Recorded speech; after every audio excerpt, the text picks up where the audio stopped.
ಪ್ರೀತಿಯ ವಿದ್ಯಾರ್ಥಿಗಳೇ, ನನ್ನ ಹೆಸರು ಹರಿಪ್ರಸಾದ್ ಎಂ ಜಿ, ಸರ್ಕಾರಿ ಪ್ರೌಢಶಾಲೆ ಕಟ್ಟಿನಗಾರು, ಸಾಗರ ತಾಲೂಕು, ಶಿವಮೊಗ್ಗ ಜಿಲ್ಲೆ. ಮಕ್ಕಳೇ, ಇವತ್ತು ನಾನು ನಿಮಗೆ ಸಮಾಂತರ ಶ್ರೇಣಿಯ ಮೇಲೆ ಒಂದು ಮೂರನೇ ಭಾಗ, ಅಂದರೆ ಈ ಒಂದು ಮೂರನೇ ವಿಡಿಯೋವನ್ನು ನಾನು ಮಾಡ್ತಾಯಿದ್ದೀನಿ. ಮಕ್ಕಳೇ, ಸ್ವಲ್ಪ ಗಮನ ಇಟ್ಟು ನೋಡ್ಕೊಳ್ಳಿ. ನಿಮಗೆ ಪರೀಕ್ಷಾ ದೃಷ್ಟಿಯಿಂದ ಮತ್ತು ನಿಮ್ಮ ಜ್ಞಾನದ ದೃಷ್ಟಿಯಿಂದ ಇದು ಸುಲಭವಾಗಿ, ಸರಳವಾಗಿ ನಿಮಗೆ ಅರ್ಥ ಆಗೋ ಥರ ನಾನು ನಿಮಗೆ ಹೇಳ್ಕೊಡ್ತೀನಿ. ಮಕ್ಕಳೇ, ನಾನು ಇಂದಿನ ಶ್ರೇಣಿನಲ್ಲಿ ನಾನು ನಿಮ್ಗೆ ಹೇಳಿದ್ದೆ ಸಮಾಂತರ ಶ್ರೇಣಿ ಎಂದರೇನು ಅಂತ ಹೇಳಿದ್ದೆ. ಸಮಾಂತರ ಶ್ರೇಣಿಯ ಸಾಮಾನ್ಯ ರೂಪಕ್ಕೆ ಸೂತ್ರ ಹೇಳಿದ್ದೆ. ಹಾಗೆ ಸಮಾಂತರ ಶ್ರೇಣಿಯ ಎನ್ನನೇ ಪದಕ್ಕೆ ಸೂತ್ರ ಏನಪ್ಪ ಅಂತಲೂ ಕೂಡ ನಾನು ನಿಮ್ಗೆ ಹೇಳಿದ್ದೆ. ಮಕ್ಕಳೇ, so in the previous video I discussed about what is the definition of an arithmetic progression, and also what is the general form of an arithmetic progression, and also what is the formula to find the nth term of an arithmetic progression. So these 3 points were explained in the previous video. Now let us ಇವತ್ತು ನಾನು ನಿಮಗೆ ಅದರ ಮುಂದಿನ ಭಾಗವನ್ನು ನಾನು continue ಮಾಡ್ತೀನಿ. Let us continue the remaining part of that progression. So once again I will recall what are the major points we have explained in previous videos, or what is an arithmetic progression. An arithmetic progression is a list of numbers in which each term is obtained by adding a fixed number to the preceding term except the first term. ಅಂದರೆ ಮಕ್ಕಳೇ, ಒಂದು ಸಂಖ್ಯಾಪಟ್ಟಿಯ ಮೊದಲ ಪದವನ್ನು ಹೊರತುಪಡಿಸಿ ಅದರ ಹಿಂದಿನ ಪದಕ್ಕೆ ನಿರ್ದಿಷ್ಟ ಸಂಖ್ಯೆಯನ್ನು ಕೂಡುವುದರಿಂದ ಸಿಗುವಂಥ ಸಂಖ್ಯಾಪಟ್ಟಿಯನ್ನು ನಾವೇನಂತ ಕರಿತೀವಿ ಮಕ್ಕಳೇ? ಸಮಾಂತರ ಶ್ರೇಣಿ ಅಂತ ಕರಿತೇವೆ. The general form of an arithmetic progression that is, ನಿಮಗೆ ಗೊತ್ತಿರೋ ಹಾಗೆ general form of an arithmetic progression ಅಥವಾ ಸಮಾಂತರ ಶ್ರೇಣಿಯ ಸಾಮಾನ್ಯ ರೂಪ ಏನು ಮಕ್ಕಳೇ? That is first term A comma A plus D comma A plus 2d comma A plus 3d dash dash dash A plus N minus 1 into D. ಅದು already ನಿಮಗೆ ಗೊತ್ತಿದೆ ಮಕ್ಕಳೇ.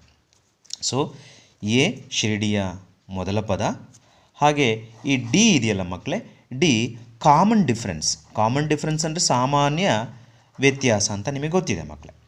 ಸೊ ಇದು ಎನ್ನನೇ ಪದ ಅಂತ ನಿಮಗೆ ಗೊತ್ತು, ಎಂತ್ ಟರ್ಮ್ ಅಂತ ನಾನು ನಿಮ್ಗೆ ಆಲ್ರೆಡಿ ಹೇಳಿದ್ದೇನೆ ಪ್ರೀವಿಯಸ್ ವಿಡಿಯೋದಲ್ಲಿ ಮಕ್ಕಳೇ. ಈಗ ನಮಗೆ ಎಂತ್ ಟರ್ಮ್ಗೇನು ಫಾರ್ಮುಲಾ ಅಂತ ಅಂದರೆ, that is A N is equal to A plus N minus 1 into D. ಇದು ನಿಮಗೆ ಗೊತ್ತಿದೆ ಮಕ್ಕಳೇ. ಇದನ್ನು ನೀವು ತುಂಬ ಯಾವಾಗಲೂ ಕೂಡ ಅದನ್ನು ಮನಸ್ಸಿಗೆ ಹಾಕ್ಕೊಂಡು ರೀಕಾಲ್ ಮಾಡ್ತಾ ಕಲಿಬೇಕಾಗುತ್ತೆ ಮಕ್ಕಳೇ. ಹಾಗೆ ಇನ್ನು ಮುಂದುವರೆದಂಥ ಒಂದು ಅಂಶವನ್ನು ನಾನು ಹೇಳಲಿಕ್ಕೆ ಬಯಸ್ತೇನೆ ಮಕ್ಕಳೇ. ಏನು ಗೊತ್ತಾ, ಇವಾಗ ಶ್ರೇಣಿಯಲ್ಲಿ ನಮಗೆ ಸಮಾಂತರ ಶ್ರೇಣಿಯಲ್ಲಿ 2 ವಿಧ ಅಂತ ಬರುತ್ತೆ. ಒಂದನೇದು, ಫಾರ್ ಎಕ್ಸಾಂಪಲ್ ಮಕ್ಕಳೇ, ಇಲ್ಲಿ ಒಂದು ಎಕ್ಸಾಂಪಲ್ ತಗೊಳ್ತೇನೆ ಮಕ್ಕಳೇ. ಇಲ್ಲಿ 1, 2, 3, 4, 5 ನೋಡಿ ಮಕ್ಕಳೇ. ಇಲ್ಲಿ ಎಷ್ಟು ಪದ ಇದೆ? ಇಲ್ಲಿ term 1, term 2, term 3, term 4, term 5. So how many terms are there? Exactly 5 terms are there. ಅಲ್ಲಿ ಈ ಸಂಖ್ಯಾಪಟ್ಟಿಯಲ್ಲಿ ಕೇವಲ 5 ಪದಗಳು ಮಾತ್ರ ಸಿಗ್ತಾ ಇದ್ದಾವೆ ಮಕ್ಕಳೇ. ಇಲ್ಲಿ ಒಂದು ಫುಲ್ ಸ್ಟಾಪ್ ಇಟ್ಟಿದ್ದೀವಿ. ಅಂದರೆ ಇವಾಗ ಏನಪ್ಪ ಅಂದರೆ, ಈ ಒಂದು ಶ್ರೇಣಿಯಲ್ಲಿರ್ತಕ್ಕಂಥ ಪದಗಳನ್ನು ಎಣಿಸಲು ಸಾಧ್ಯ ಇದೆ. ಎಷ್ಟು ಪದ ಇದೆ? 1, 2, 3, 4, 5. ಸೊ ಹಾಗಾಗಿ ಇಂಥ ಶ್ರೇಣಿಯನ್ನು ನಾವು ಏನಂತ ಕರಿತೀವಪ್ಪ ಅಂತ ಅಂದರೆ, that is very very important, ಪರಿಮಿತ ಶ್ರೇಣಿ ಅಂತ ಕರಿತೇವೆ. ಪರಿಮಿತ ಶ್ರೇಣಿ. ಅದೇ ನಮ್ಮ ಇಂಗ್ಲೀಷ್ ಮೀಡಿಯಮಲ್ಲಿ ಏನಂತ ಕರಿತೇವೆ ಮಕ್ಕಳೇ? That is finite arithmetic progression. ಪರಿಮಿತ ಸಮಾಂತರ ಶ್ರೇಣಿ ಹಾಗೆ ಫೈನೈಟ್ ಅರ್ಥಮೆಟಿಕ್ ಪ್ರೋಗ್ರೆಷನ್ ಅಂತ ಕರಿತೇವೆ ಮಕ್ಕಳೇ. What is an finite arithmetic progression? So finite numbers of terms are there, then we that number of that list are called arithmetic progression. Okay, ಹಾಗೆ ಯಾವ ಶ್ರೇಣಿಯಲ್ಲಿ ಪರಿಮಿತ ಪದಗಳನ್ನು ಉಳ್ಳಂಥದ್ದಾಗಿರ್ತದೋ, ಯಾವ ಶ್ರೇಣಿಯು ಪರಿಮಿತ ಪದಗಳನ್ನು ಉಳ್ಳಂಥದ್ದಾಗಿರ್ತದೆಯೋ ಆ ಶ್ರೇಣಿಯನ್ನು ಪರಿಮಿತ ಶ್ರೇಣಿ ಅಂತ ಕರಿತೇವೆ. ಇಲ್ಲಿ ಕೊನೆಗೆ ನೋಡಿ, ಪರಿಮಿತ ಶ್ರೇಣಿಯಲ್ಲಿ ಕೊನೆ ಪದ ನಮಗೆ ಗೊತ್ತಾಗ್ಬಿಡುತ್ತೆ. ಕೊನೆ ಪದ ಏನಂತ ಎಕ್ಸಾಕ್ಟಾಗಿ ಗೊತ್ತಾಗುತ್ತೆ. We can able to find the last term of an A P, then only we we call this arithmetic progression is finite arithmetic progression. Okay, one more example I am going to give you. ಮತ್ತೊಂದು example ನಾನು ತಗೊಳ್ತೇನೆ ಮಕ್ಕಳೇ. ಇದೊಂದು example ಆದರೆ ಇನ್ನು same ಇದೇ example ನಾನು ತಗೊಳ್ತೀನಿ ಮಕ್ಕಳೇ. Natural number, set of natural numbers. Example number 2. So 1, 2, 3, 4 dash dash dash dash. ನೋಡಿ ಮಕ್ಕಳೇ, this is very very important. Dash dash dash dash ಕೊಡ್ತಾ ಇದ್ದೀನಿ. That means here the arithmetic progression is started with first term, second term, third term, fourth term, and similarly fifth term and sixth term, but there is no last term here. There is no last term here. ಅಲ್ಲಿ ಕೊನೆ ಪದ ಇಲ್ಲ. So ಹಾಗಾಗಿ ಕೊನೆ ಪದನೇ ಸಿಗ್ತಾ ಇಲ್ಲ ಅಂತಂದ್ರೆ ಎಷ್ಟು ಪದ ಅಂತ ಇದೆ ಅಂತ ನಾವು ಹೇಳೋಕ್ಕಾಗತ್ತಾ? ಎಷ್ಟು ಪದಗಳಿದ್ದಾವೆ ಅಂತ ನಾವು ಕರೆಕ್ಟಾಗಿ ಹೇಳೋಕ್ಕಾಗತ್ತಾ ಮಕ್ಕಳೇ? ಇಲ್ಲ. ಏಕೆಂದರೆ ಕೊನೆ ಪದ ನಮಗೆ ಸಿಗ್ತಾ ಇಲ್ಲ, ಅದು ಮುಂದುವರ್ಕೊಂಡು ನನಗೆ ಹೋಗಿದೆ. ಸೊ ಇಂಥ ಶ್ರೇಣಿಯನ್ನು ನಾವು ಏನಂತ ಕರಿತೀವಪ್ಪ ಅಂದರೆ ಅಪರಿಮಿತ ಶ್ರೇಣಿ ಅಂತ ಕರಿತೇವೆ. ಅಪರಿಮಿತ ಶ್ರೇಣಿ ಅಂತ ನಾವು ಕರಿತೇವೆ ಮಕ್ಕಳೇ. ಅಪರಿಮಿತ ಶ್ರೇಣಿ ಅಂತ ಕರಿತೇವೆ. So what is an infinite arithmetic progression ಅಂತ ಕೇಳಿದರೆ, if a progression consists of infinite number of terms, then it is said to be infinite arithmetic progression. ಅಷ್ಟೇ. ಅಂದರೆ ಯಾವ ಶ್ರೇಣಿಯಲ್ಲಿ ಅಪರಿಮಿತ ಪದಗಳಿರ್ತಾವೋ ಆ ಶ್ರೇಣಿಯನ್ನು ನಾವೇನಂತ ಕರಿತೀವಿ? ಅಪರಿಮಿತ ಶ್ರೇಣಿ ಅಂತ ಕರಿತೇವೆ. ಡು ಯು ಅಂಡರ್ಸ್ಟ್ಯಾಂಡ್ ಮಕ್ಕಳೇ? ಅರ್ಥ ಆಗ್ತಿದೆಯಾ? Okay, I hope all of you are understanding better. Okay, so now recall, we have to studied about we have already studied about 2 points at present now, that is finite arithmetic progression and infinite arithmetic progression. So if a progression consists of finite number of terms, then it is said to be finite arithmetic progression. If a arithmetic progression consists of infinite number of terms, then it is said to be infinite arithmetic progression. ಮಕ್ಕಳೇ, ನಾನು Kannada medium ಮತ್ತು English medium ಎರಡರಲ್ಲೂ ಕೂಡ ಹೇಳ್ತಾ ಇದ್ದೀನಿ. So ನಿಮಗೆ help ಆಗ್ಬೋದು ಅಂತ ನನ್ನ ಅನಿಸಿಕೆ ಮಕ್ಕಳೇ. I hope you will be having the benefit of this explanation, I think. Okay, one more thing. ಈಗ ಮಕ್ಕಳೇ, ನಾನು ಇನ್ ದ ಪ್ರೀವಿಯಸ್ ಕ್ಲಾಸ್, ಇಂದಿನ ವಿಡಿಯೋದಲ್ಲಿ, ಎರಡನೇ ವಿಡಿಯೋದಲ್ಲಿ ನಾನು ನಿಮಗೆ ಹೇಳಿದ್ದೆ ಮಕ್ಕಳೇ. ಏನು ಹೇಳಿದ್ದೆ? ಸಾಮಾನ್ಯ ವ್ಯತ್ಯಾಸಕ್ಕೆ ಸೂತ್ರ ಅಂತ ನಾನು ಹೇಳಿದ್ದೆ ನಿಮಗೆ, ಹೌದಲ್ವಾ? ದಟ್ ಈಸ್ ಸಾಮಾನ್ಯ ವ್ಯತ್ಯಾಸಕ್ಕೆ ಏನು ಸೂತ್ರ ಮಕ್ಕಳೇ? ಕಾಮನ್ ಡಿಫ್ರೆನ್ಸ್ಗೆ that is A2 minus A1 is equal to A3 minus A2 is equal to dash dash is equal to AN minus of AN minus 1 is equal to D ಅಂತ ನಾನು ನಿಮ್ಗೆ ಹೇಳಿದ್ದೆ, ಹೌದಲ್ಲ ಮಕ್ಕಳೇ? ಹೌದಲ್ವಾ? ಹೌದು. ಸೊ ಹಾಗಿದ್ಮೇಲೆ ಇವಾಗ ಒಂದು ಅಪ್ಲಿಕೇಶನ್ ಲೆವೆಲ್ ಪ್ರಾಬ್ಲಮ್ಸ್, ಅಂದರೆ ಅನ್ವಯಿಕ ಸಮಸ್ಯೆಗಳನ್ನ ಬಿಡಿಸುವಾಗ ನಾವು ಬೇರೆ ಮತ್ತೊಂದು ಸೂತ್ರವನ್ನು ನಾವು ನೆನ್ಪಿಟ್ಕೋಬೇಕಾಗತ್ತೆ ಮಕ್ಕಳೇ. ಈ ಥರದ್ದು ಈ A2 minus A1 is equal to A3 minus A2 ಇದನ್ನೆಲ್ಲ ಮಾಡೋದಕ್ಕಿಂತನೂ ಕೂಡ ಇನ್ನೊಂದು ಬೆಸ್ಟ್ ಫಾರ್ಮುಲಾ ನಾನು ನಿಮಗೆ ಡಿರೈವ್ ಮಾಡ್ತೀನಿ ಮಕ್ಕಳೇ, ತೋರಿಸ್ಕೊಡ್ತೀನಿ. ಅದನ್ನು ಸ್ವಲ್ಪ ಗಮನ ಇಟ್ಟು ನೀವು ನೋಡ್ಕೋಬೇಕಾಗುತ್ತೆ ಮಕ್ಕಳೇ. ಓಕೆ, ಏನಪ್ಪ ಅಂತ ಅಂದರೆ, ಒಂದು ಶ್ರೇಣಿಯಲ್ಲಿ ಮಕ್ಕಳೇ, ಒಂದು ಸಮಾಂತರ ಶ್ರೇಣಿಯಲ್ಲಿ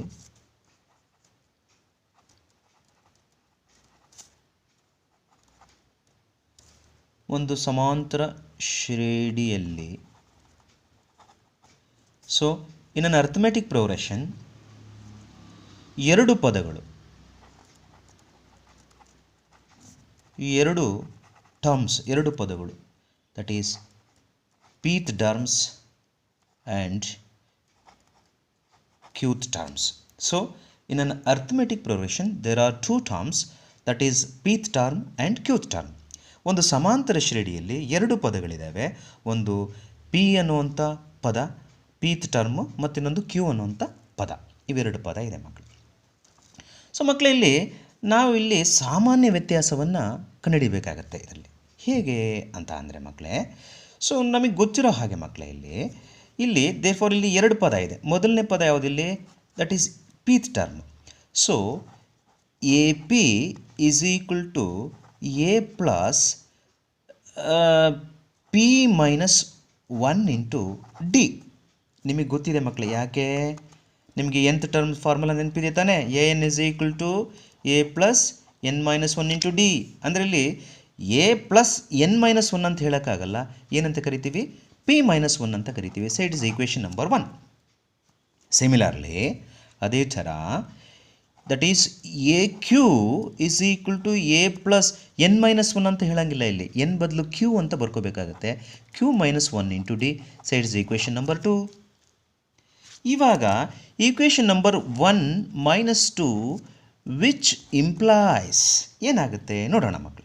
Therefore, AP is equal to A plus P minus 1 into D.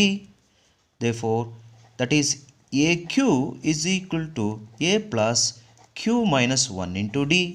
ಕಳೆದ್ರೆ if you subtract, so sign ಬದಲಾಗುತ್ತೆ ಅನ್ನೋದು ನಿಮಗೆ ಗೊತ್ತಿದೆ, sign will changes. ನೋಡಿ, ಇದು ಪ್ಲಸ್ ಇದೆ, ಇದು ಮೈನಸ್ ಆಗುತ್ತೆ, ಈ ಪ್ಲಸ್ಸು ಮೈನಸ್ ಆಗುತ್ತೆ, ಈ ಪ್ಲಸ್ಸು ಕೂಡ ಮೈನಸ್ ಆಗುತ್ತೆ ಮಕ್ಕಳೇ. ಸೊ ಅವಾಗೇನು ಬರ್ಕೋಬೋದು, that is A P minus A Q is equal to plus A minus A ಹೊರಟೋಗ್ಬಿಡುತ್ತೆ ಮಕ್ಕಳೇ. ಅವಾಗ ಉಳ್ಕೊಳ್ಳೋದೇನು ಮಕ್ಕಳೇ, P minus 1 into D minus Q minus 1 into D. ಹೌದಲ್ವ ಮಕ್ಕಳೇ?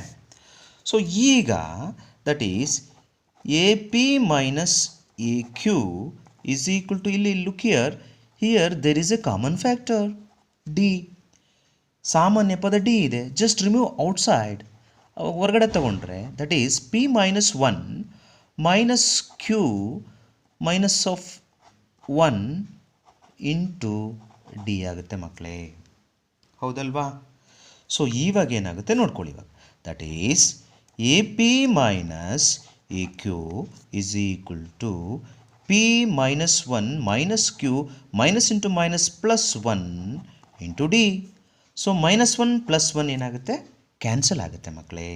ಉಳ್ಕೊಳ್ಳೋದೇನು, that is A P minus A Q is equal to P minus Q into D. D ಉಳ್ಕೊಳ್ಳುತ್ತೆ ಮಕ್ಕಳೇ. ದೇರ್ಫೋರ್ ಇಲ್ಲಿ ಏನು, therefore that is A P minus A Q whole divided by, ಇದನ್ನ ಈ ಕಡೆ ಕಳಿಸ್ಬಿಟ್ರೆ, ಕೆಳಗಡೆ ಡಿನಾಮಿನೇಟರ್ ಕಳಿಸ್ಬಿಟ್ರೆ, that is P minus Q is equal to D. This is very important formula that you should understand better, which can be helpful while solving the application level problem. ಅಂದರೆ ಮಕ್ಕಳೇ, ನಿಮಗೆ ಒಂದು ಅನ್ವಯಿಕ ಸಮಸ್ಯೆಗಳನ್ನು ಕೊಟ್ಟಾಗ ಈ ಸೂತ್ರವನ್ನು ನೀವು ನೆನಪಿಟ್ಕೊಂಡ್ಬಿಟ್ರೆ ಸಾಮಾನ್ಯ ವ್ಯತ್ಯಾಸಕ್ಕೆ ಲೆಕ್ಕವನ್ನು ಸುಲಭವಾಗಿ ಬಿಡಿಸ್ಬೋದು ಮಕ್ಕಳೇ. ಅರ್ಥ ಆಯ್ತಾ? ಇವಾಗ ಏನಪ್ಪ ಅಂತ ಅಂದರೆ, ಇದ್ರ ಮೇಲೆ ನಾನು ನಿಮಗೆ ಒಂದು ಬೆಸ್ಟ್ ಎಕ್ಸಾಂಪಲ್ ನಾನು ನಿಮಗೆ ಕೊಡ್ತೇನೆ ಮಕ್ಕಳೇ, ಒಂದು ತೋರಿಸ್ತೇನೆ. ಅದನ್ನು ನೀವು ಸ್ವಲ್ಪ ಗಮನ ಇಟ್ಟು ನೋಡ್ಕೊಂಡ್ಬಿಟ್ರೆ ಭಾಳ ನಿಮಗೆ ಹೆಲ್ಪ್ ಆಗ್ಬೋದು ಅಂತ ನನಗೆ ಅನಿಸುತ್ತೆ. I hope you will get benefited by observing this problem. It is very important problem. I think it might be available in CBSE level problems, I think. ನೋಡಿ ಮಕ್ಕಳೇ, ಇದನ್ನು ಹೇಗೆ ನಾನು ನಿಮಗೆ ಮಾಡ್ತೀನಿ ಅಂತ ಒಂದು ಹೇಳ್ತೀನಿ, ಒಂದು ಲೆಕ್ಕ ತಗೊಳ್ತೀನಿ. ಒಂದು ಸಮಾಂತರ ಶ್ರೇಣಿಯ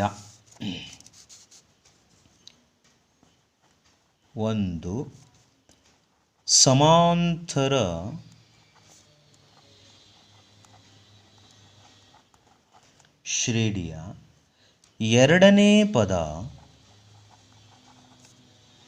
ಎರಡನೇ ಪದ -2 ಕಾಮ ಆರನೇ ಪದ 6 ಆಗಿದೆ. ಸಾಮಾನ್ಯ ವ್ಯತ್ಯಾಸ ಕಂಡುಹಿಡಿದು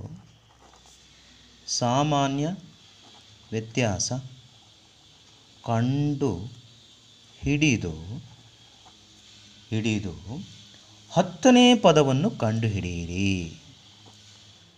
10ನೇ ಪದವನ್ನು ಕಂಡು ಹಿಡಿಯಿರಿ ಅಂತ ಕೊಟ್ಟಿದ್ದಾರೆ ಮಕ್ಕಳೇ, ಹೌದಲ್ವಾ? So here there is an arithmetic progression which consists of second term which is -2 and sixth term which is 6. Then we have to find the common difference and also find what is the 10th term of an AP. So ಇವಾಗ ಏನಾಗುತ್ತೆ ಮಕ್ಕಳೇ ನೋಡೋಣ ತಗೊಳ್ಳಿ. ಈಗ it is N A P ಅಂತ ಅವ್ರು ಹೇಳ್ತಾರೆ. A P ಇದು ಕೊಟ್ಟಿರೋದೊಂದು ಸಮಾಂತರ ಶ್ರೇಣಿ ಅಂತ ಹೇಳ್ತಾ ಇದ್ದಾರೆ ಮಕ್ಕಳೇ. ಸೊ ಹಾಗಾಗಿ ಇಲ್ಲಿ ಎರಡನೇ ಪದ ಅಂತ ಹೇಳ್ತಿದ್ದಾರೆ. ಎರಡನೇ ಪದ ಅಂತಂದ್ರೆ ಏನು? A2 = -2 ಅಂತ ಹೇಳ್ತಾ ಇದ್ದಾರೆ. ಹಾಗೆ ಆರನೇ ಪದ ಅಂತ ಹೇಳ್ತಿದ್ದಾರೆ. ದಟ್ ಈಸ್ ಆರನೇ ಪದ ಅಂದರೆ A6 = ಎಷ್ಟು ಬರ್ತಾ ಇದೆ? 6 ಬರ್ತಾ ಇದೆ ಮಕ್ಕಳೇ, ಹೌದಲ್ವಾ? ಸೊ ಹಾಗಾಗಿ ನಮಗೆ ಯಾವುದೇ ಒಂದು ಶ್ರೇಣಿಯಲ್ಲಿ ನಮಗೆ ಸಾಮಾನ್ಯ ವ್ಯತ್ಯಾಸ ಗೊತ್ತಾಗಬೇಕು, ಹಾಗೆ ಶ್ರೇಣಿಯ ಮೊದಲ ಪದನೂ ಕೂಡ ಗೊತ್ತಾಗಬೇಕಾಗುತ್ತೆ. ಹಾಗೆ ನಾವು ಏನು ಮಾಡ್ಕೋಬೇಕಪ್ಪ ಅಂತಂದರೆ, ಹಾಗೆ A10th ಅಂದರೆ A10 ಅಂತಂದರೆ 10ನೇ ಪದ ಎಷ್ಟು? What is the 10th term of an AP? So ಮಕ್ಕಳಲ್ಲಿ ನೋಡ್ಕೊಳ್ಳಿ, ಇಲ್ಲಿ ಭಾಳ ಸುಲಭ ಇದೆ. ಇಲ್ಲಿ ಸುಮ್ಮನೆ ಹಾಗೆ ಗಮನ ಇಟ್ಟು ನೋಡ್ಕೊಂಡ್ಬಿಟ್ರೆ ಭಾಳ ಸುಲಭ ಆಗಿದೆ ನಿಮ್ಮ ಮಕ್ಕಳು. ನಿಮಗೆ ನೋಡಿ, ಇಲ್ಲಿ ನಾನು ಸೂತ್ರ ಕೊಟ್ಟಿದ್ದೆ ನಿಮಗೆ. That is D = AP - AQ hole divided by P - Q ಅನ್ನೋ ಒಂದು ಸೂತ್ರ ಕೊಟ್ಟಿದ್ದೆ. ಈಗ ತಾನೇ ಡಿರೈವ್ ಮಾಡಿದ್ದೆ, ಈಗ ತಾನೇ ನಿಮಗೆ ತೋರಿಸ್ಕೊಟ್ಟಿದ್ದೆ, ಹೌದಲ್ವಾ?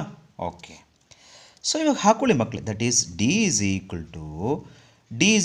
AP ಅಂದರೆ ಇದು ಮಕ್ಕಳೇ AP. ದಟ್ ಈಸ್ AP ಅಂದ್ರೇನು? That is A2 - A6 hole divided by P - Q. 2 - 6 ಆಗುತ್ತೆ ಮಕ್ಕಳೇ. ಸೊ ಹಾಗಾಗಿ ಇಲ್ಲಿ A2 ಅಂತ ಅಂದರೆ ಏನು ಮಕ್ಕಳೇ? A2 ಅಂದರೆ ನಮಗೆ ಗೊತ್ತು, ದಟ್ ಈಸ್ -2 ಮೈನಸ್ A6 ಅಂದರೆ ಎಷ್ಟು? 6. ಇಲ್ಲಿ 6 ಹಾಕ್ಕೊಂಡೆ, ಡಿವೈಡ್ ಬೈ 2ರಲ್ಲಿ 6 ಹೋದರೆ ಎಷ್ಟಾಗುತ್ತೆ ಮಕ್ಕಳೇ? ನಮಗೆ ಗೊತ್ತಿರೋ ಹಾಗೆ -4 ಆಗುತ್ತೆ. ದೇರ್ಫೋರ್ D = ಎರಡು ಸೇಮ್ ಇದೆ, ಎರಡು ಸೇಮ್ ಸೈನ್ ಇರೋದ್ರಿಂದ ಕೂಡ್ಕೋಬೇಕಾಗತ್ತೆ. So -8 whole divided by -4. Minus cancel, 4 1s are 4, 4 2s are. Therefore D = +2. ಅಂದರೆ ನಮಗೆ ಸಾಮಾನ್ಯ ವ್ಯತ್ಯಾಸ, ಕಾಮನ್ ಡಿಫ್ರೆನ್ಸ್ ಗೊತ್ತಾಯಿತು ಮಕ್ಕಳೇ. ಇವಾಗ ನಾವೇನು ಮಾಡಬೇಕು? 10ನೇ ಪದವನ್ನು ಕಂಡುಹಿಡಿಬೇಕು. A10 = ? ನಮಗೆ ಗೊತ್ತಿರೋ ಹಾಗೆ what is nth term of an AP? AN = A + n - 1 × D, ಹೌದಲ್ವಾ? ಸೊ ಇಯರ್ n ಜಾಗದಲ್ಲಿ ಎಷ್ಟು ಹಾಕಬೇಕು ಗೊತ್ತಾ ಮಕ್ಕಳೇ? That is A10th = A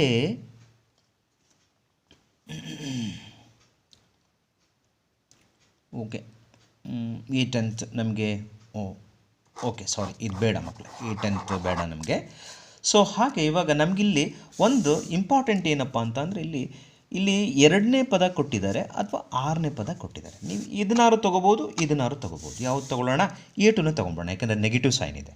therefore A2 = -2 ಆಗುತ್ತೆ ಮಕ್ಕಳೇ. ಸೊ ವಾಟ್ ಈಸ್ A2 ಅಂದಾಕ್ಷಣ ನಮಗೆ ಸೂತ್ರ ಫಾರ್ಮುಲಾ ಏನಿದೆ? A + n - 1 ಅಂದರೆ 2 - 1 × D = -2. ನಿಮಗೆ ಗೊತ್ತಿದೆ ಮಕ್ಕಳೇ ಏನಪ್ಪ ಅಂದರೆ, that is AN = A + n - 1 × D ಅನ್ನೋದು ನಿಮಗೆ ಗೊತ್ತಿದೆ ಮಕ್ಕಳೇ, ಹೌದಲ್ವಾ? ಸೊ ಇವಾಗ ಏನಾಗುತ್ತೆ ನೋಡ್ಕೊಳ್ಳೋಣ ಮಕ್ಕಳೇ. ದಟ್ ಈಸ್ A ಪ್ಲಸ್ ಎರಡರಲ್ಲಿ ಒಂದೋದ್ರೆ ಒಂದು D = -2. ಬಟ್ D ಆಲ್ರೆಡಿ ನಮಗೆ ಗೊತ್ತಿದೆ ಮಕ್ಕಳೇ. D ಎಷ್ಟು? That is A + 2 = -2. Therefore A is equal to -2. ಇದು ಈ ಕಡೆ ಬಂದುಬಿಟ್ರೆ +2 ಏನಾಗುತ್ತೆ -2 ಆಗುತ್ತೆ. ಮೈನಸ್ ಸೇಮ್ ಸೈನ್ ಇದೆ, -2 ಅಂತಂದರೆ -4. So A is equal to -4 and D is equal to ಎಷ್ಟು ಮಕ್ಕಳೇ 2. ಸೊ ಈಗ ನಾವೇನು ಮಾಡ್ಕೋಬೋದಪ್ಪ ಅಂತಂದರೆ 10ನೇ ಪದ ಬೇಕು. ಶ್ರೇಣಿ ಎಷ್ಟನೇ ಪದ ಬೇಕು? 10ನೇ ಪದ ಬೇಕಾಗುತ್ತೆ. Therefore A10 is equal to A plus n-1 ಅಂತ ಅಂದರೆ 10 - 1 into D. Therefore A10 is equal to A ನಮ್ಗೆ ಆಲ್ರೆಡಿ ಗೊತ್ತಾಗಿದೆ ಮಕ್ಕಳೇ. ಎ ಎಷ್ಟು ಅಂತ ಗೊತ್ತಾಗಿದೆ? ಎ ನಮಗೆ -4 ಅಂತ ಗೊತ್ತಾಗಿದೆ, ಹೌದಲ್ವಾ? ಸೊ ಎ -4 ಆಗುತ್ತೆ, ಪ್ಲಸ್ ಇದು 10 ಹೋದರೆ 9 ಆಗುತ್ತೆ. ಡಿ ಆಲ್ರೆಡಿ ನಮಗೆ 2 ಅಂತ ಗೊತ್ತಾಯಿತು. -4 + 9 = 18, ಹೌದಲ್ಲ ಮಕ್ಕಳೇ? 18ರಲ್ಲಿ 4 ಹೋದರೆ ಎಷ್ಟು ಬರುತ್ತಪ್ಪ? 14 ಬರುತ್ತೆ. Therefore A10 is equal to 14. So ಈ ಸಮಾಂತರ ಶ್ರೇಣಿಯ 10ನೇ ಪದ ಕೇವಲ 14. ಅರ್ಥ ಆಯ್ತಾ ಮಕ್ಕಳೇ? ಸೊ ಇಷ್ಟು. ಇನ್ನೂ ಒಂದು ಇಂಪಾರ್ಟೆಂಟ್ ಇದೆ ಮಕ್ಕಳೇ. ಇನ್ನು ಕೆಲವು ಲೆಕ್ಕಗಳನ್ನ ನಾನು ನಿಮಗೆ ಬಿಡಿಸ್ತಾ ಹೋಗ್ತೀನಿ. ಸಾಮಾನ್ಯವಾಗಿ ಅದನ್ನು ನೀವು ನೆನ್ಪಿಟ್ಕೊಂಡ್ರೆ ಸಾಕು. ಈಗ ನೋಡಿ ಮಕ್ಕಳೇ, ಒಂದು ಪ್ರಾಬ್ಲಮ್ ತಗೊಳ್ತೀನಿ. ಫಾರ್ ಎಕ್ಸಾಂಪಲ್ ನ್ಯೂಮರಿಕಲ್ ಪ್ರಾಬ್ಲಮ್ಸ್ ತಗೊಳ್ಳೋಣ. ಇವಾಗ ಎ ಈಸ್ ಈಕ್ವಲ್ ಟು 2 ಆಗಿದೆ, ಡಿ ಈಸ್ ಈಕ್ವಲ್ ಟು 0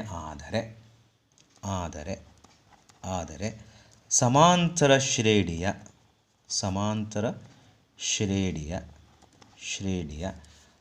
5ನೇ ಪದವನ್ನು ಬರೆಯಿರಿ ಅಂತ ಒಂದು ಲೆಕ್ಕ ಕೇಳ್ತಾರೆ ಅಂತ ಇಟ್ಕೊಳ್ಳೋಣ ಮಕ್ಕಳೇ, ಹೌದಾ? So the first term of an AP is equal to 2 and the common difference of an AP is 0, then find the 5th term of an AP ಅಂತ ಕೇಳ್ಬಿಡ್ತಾರೆ ಮಕ್ಕಳು. ಭಾಳ ಸುಲಭ. ನಮಗೆ ಇವಾಗ ನಮಗೆ 5ನೇ ಪದ ಬೇಕು ನಮಗೆ. ದೇರ್ಫೋರ್ ನಮಗೆ ಜನರಲ್ ಫಾರ್ಮುಲಾ nth ಟರ್ಮ್ಗೇನು? AN is equal to A plus n-1 into D. ಇಲ್ಲಿ n ಈಸ್ ಈಕ್ವಲ್ ಟು ಎಷ್ಟು ಬರ್ತಾ ಇದೆ ಮಕ್ಕಳೇ?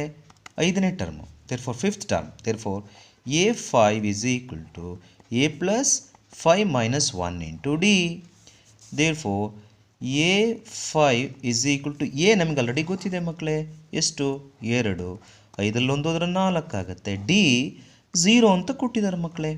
Therefore 2 + 4 × 0 is 0. 2ಗೆ 0 ಕೊಡಿದ್ರೆ 2ನೇ ಬರುತ್ತೆ. Therefore A5 is equal to 2. ಹೌದಲ್ಲ ಮಕ್ಕಳೇ? ಈ ಥರದ ಲೆಕ್ಕ ಭಾಳ ಸುಲಭವಾಗಿ ನಾವು ಬಿಡಿಸ್ತಾ ಹೋಗ್ಬೋದು. ಹಾಗೆ ಇನ್ನೊಂದು ಪ್ರಾಬ್ಲಮ್ ತಗೊಳ್ಳೋಣ ಮಕ್ಕಳೇ. ಈಗ ಒಂದು ಶ್ರೇಣಿ ಕೊಟ್ಟಿದ್ದಾರೆ. There is an arithmetic progression that is -5, -1, -3, -7 dash dash. ಈ ಶ್ರೇಣಿಯ ಮೊದಲ ಪದ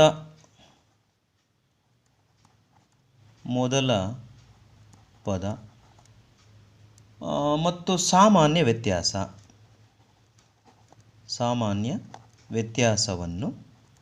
ವ್ಯತ್ಯಾಸವನ್ನು ಕಂಡು ಹಿಡಿಯಿರಿ ಅಂತ ನಿಮಗೆ ಕೇಳ್ತಾ ಇದ್ದಾರೆ ಮಕ್ಕಳೇ.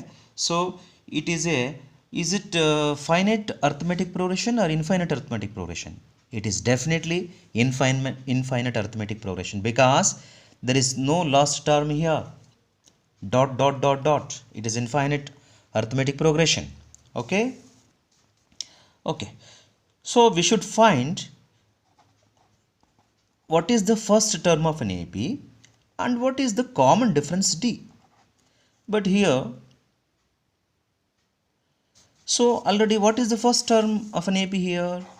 So ನಮಗೆ ಶ್ರೇಣಿಯ ಮೊದಲ ಪದ -5, 1 ಮಾರ್ಕ್ಸ್ ಬಂತು. ಶ್ರೇಣಿಯ ಮೊದಲ ಪದ ಆಯಿತು. ಸಾಮಾನ್ಯ ವ್ಯತ್ಯಾಸವನ್ನು ಕಂಡುಹಿಡಿಯಿರಿ ಅಂತ ಕೇಳ್ತಾ ಇದ್ದಾರೆ.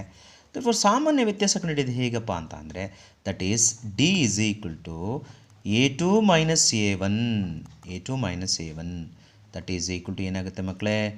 -1 -5 is equal to -1 -+5. So 5 + 5 - 1 that is equal to 4. Therefore common difference is 4. Okay. So this is how we have to find arithmetic progression. In an arithmetic progression, what is the first term and what is the common difference of the arithmetic progression. Okay, ಹಾಗೆ ಇನ್ನೂ ಒಂದು ಕೆಲವು ಲೆಕ್ಕ ನಾನು ತಗೊಳ್ತೇನೆ ಮಕ್ಕಳೇ.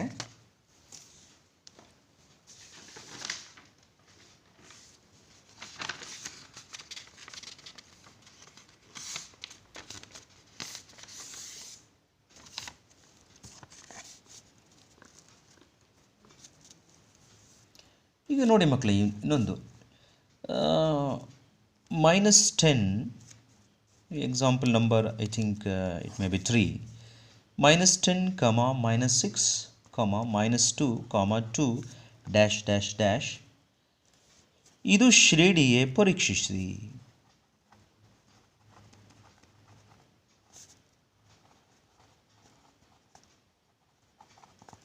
ಇದು ಶ್ರೇಣಿಯೇ ಪರೀಕ್ಷಿಸಿ. That means here an infinite arithmetic progression is given. It seems to be an infinite arithmetic progression, but whether it is a arithmetic progression ಸಮಾಂತರ ಶ್ರೇಣಿಯೇ ಪರೀಕ್ಷೆ ಮಾಡಿ ಅಂತ ಕೇಳ್ತಾ ಇದ್ದಾರೆ ಮಕ್ಕಳು. ಸೊ ನಮಗೆ ಇವಾಗ ನಮಗೆ ಸಮಾಂತರ ಶ್ರೇಣಿ ಆಗಬೇಕು ಅಂದರೆ ಏನು? So common difference must be constant. ಅಂದರೆ ಎರಡು ಅನುಕ್ರಮ ಪದಗಳ ನಡುವಿನ ವ್ಯತ್ಯಾಸ ಏನಾಗಬೇಕು? ಸಾಮಾನ್ಯ ವ್ಯತ್ಯಾಸ ಸ್ಥಿರಾಂಕ ಆಗಬೇಕು. ಹಂಗೆ ಸ್ಥಿರಾಂಕ ಆಯಿತು ಅಂತಂದರೆ ಇದು ಸಮಾಂತರ ಶ್ರೇಣಿ ಹೌದಲ್ವಾ? ಸೊ ಇವಾಗ ಮಕ್ಕಳೇನು ಏನು ಮಾಡೋಣಪ್ಪ ಅಂತಂದರೆ, that is D is equal to a2 minus a1 is equal to, what is a2? This is a1, this is a2, this is a3, this is a4. ಹೌದಾ ಮಕ್ಕಳೇ?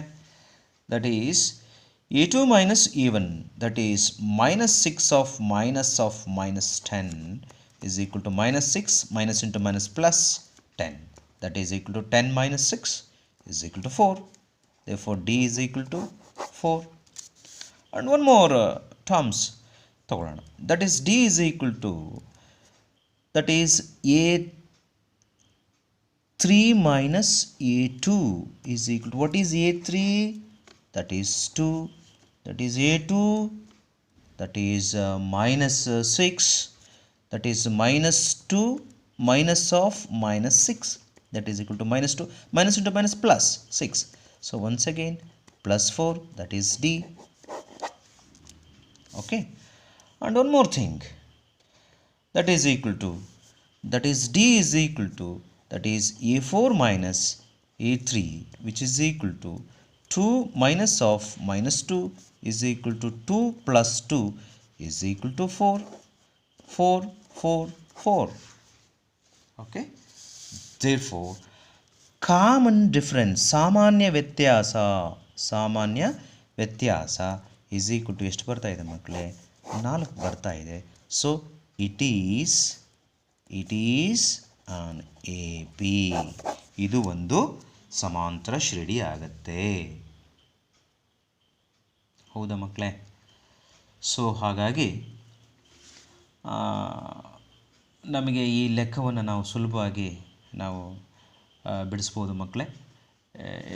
It is very easy. So ನಿಮಗೆ ಇನ್ನೂ ಒಂದು best ಲೆಕ್ಕನ ಕೊಡ್ತೀನಿ ಮಕ್ಕಳೇ. It's very simple problem. ನೋಡಿ ಮಕ್ಕಳೇ, ಇಲ್ಲಿ ದಟ್ ಈಸ್ 4, 7, 10, 13 ಈ ಸಮಾಂತರ ಶ್ರೇಣಿಯಲ್ಲಿ ಡ್ಯಾಶ್ ಡ್ಯಾಶ್ ಡ್ಯಾಶ್, ಈ ಸಮಾಂತರ ಶ್ರೇಣಿಯಲ್ಲಿ 30ನೇ ಪದವನ್ನು ಕಂಡುಹಿಡಿಯಿರಿ. 30ನೇ ಪದವನ್ನು ಕಂಡುಹಿಡಿಯಿರಿ ಅಂತ ಕೊಟ್ಬಿಟ್ಟಿದ್ದಾರೆ ಮಕ್ಕಳೇ. So here we have to find the 30th term of an AP. That AP is 4, 7, 10, minus 10, 13 dash dash dash and so on. It is it finite arithmetic progression or infinite arithmetic progression? It is definitely infinite arithmetic progression. Okay. Okay. First, what are the data they have given? So the first term of an AP, Shrediya Modala Pada, that is 4. And what is D common difference? That is A2 minus A1, that is equal to 7 minus 4. Okay. 7 minus 4 is equal to 3, just 3. Therefore, D is equal to 3, A is equal to 4. Okay. So what is 30th term? We know that nth term, that is an is equal to a plus n minus 1 into d. Therefore, here n is equal to how much? 30. Therefore, a 30 is equal to a means 4, a means 4 plus 30 minus 1 into d, d is 3. That is equal to, that is a30 is equal to 4. ಮೂವತ್ತರಲ್ಲಿ ಒಂದು ಹೋದರೆ 29 ಹೌದಲ್ಲ ಮಕ್ಕಳೇ. 30 minus 1 is 29. That is equal to 4 plus 29 3 is 87. 87 ಆಗುತ್ತೆ. So ಅಲ್ಲಿ ಕೂಡ್ಕೊಂಬಿಟ್ರೆ ಎಷ್ಟಾಗುತ್ತೆ? 91. Therefore a30 is equal to 91. Sorry 91. Makle, I hope you will be